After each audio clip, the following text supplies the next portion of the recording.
안녕하세요 여러분, 알람의 밍라바. 리가 비디오 맞아로 쓰러지다, 무너지다, 떨어지다, 부서지다로의 과 자절리리고 예문리리네 뼈뼈마 뼈파래. ဒီလေးလုံးရဲ့အဓိပ္ပာယ်တွေကခြုံငုံပြီးတော့မှပြောရမယ်ဆိုလို့ရှိရင်ပျက်စီးပြိုလဲတဲ့အခါမှာသုံးတတ်တဲ့စကားလုံးလေးတွေပဲဖြစ်ပါတယ်။အခြေအနေအရာဝတ္ထုပေါ်မူတည်ပြီးတော့အဓိပ္ပာယ်လေးတွေ꿰ပြနိုင်ပါတယ်။အဲ့တော့ဒါဆက်ပြီးတော့မှကြည့်လိုက်ပါမယ်။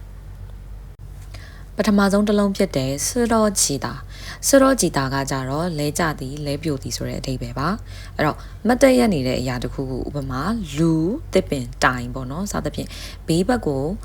ရင်းပြီးတော့မှလဲကြတဲ့အခါမှာပုံသဏ္ဍာန်မပြတ်ပဲနဲ့ပုံသဏ္ဍာန်မပြတ်စီးပဲနဲ့လဲကြတာကိုဆိုလိုတာဖြစ်ပါတယ်အဲ့တော့ဒါလေးကိုဘယ်လိုသုံးမလဲဆိုလို့ရှိရင်사람이 너무 힘들어서 쓰러졌어요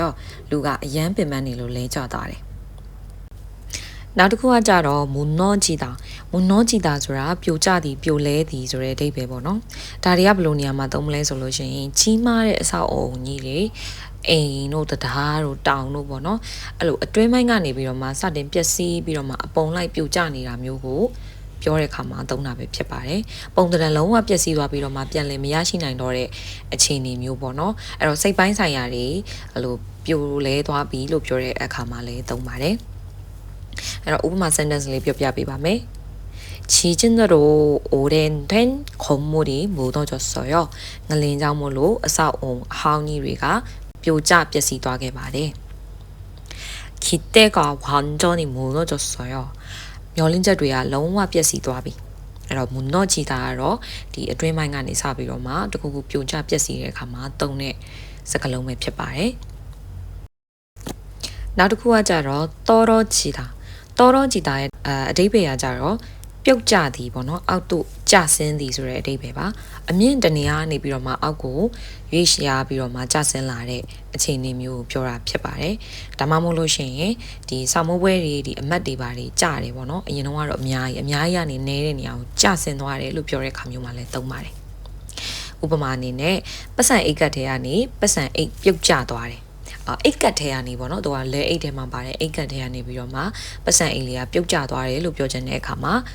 주머니에서 지갑이 떨어졌어요. အိတ်ကတ်ကနေပြီးတော့မှပတ်စံအိတ်ကပြုတ်ကျသွားတယ်အဲ့လိုပြောလို့ရပါတယ်နောက်တစ်ခုကတော့ဆောင်းမွေးအမှတ်နဲ့ပတ်သက်ပြီးတော့ပြောကြည့်အောင်시험 점수가 많이 떨어졌어요. ဆောင်းမွေးအမှတ်တွေအများကြီးကျသွားတယ်အဲ့လိုမျိုးအခြေအနေမှာလည်းသုံးပါတယ်နောက်ဆုံးတစ်ခုအနေနဲ့ကကြတော့ဘူစောကြည်တာရဲ့အဓိပ္ပာယ်ကကြတော့လိုမာကျောနေတဲ့အရာတစ်ခုခုအရာဝတ္ထုတစ်ခုခုပေါ့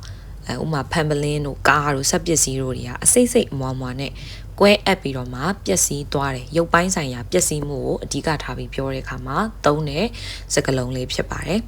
အဲ့တော့ဥပမာ sentence အနေနဲ့ပြောကြည့်မယ်ဆိုရင်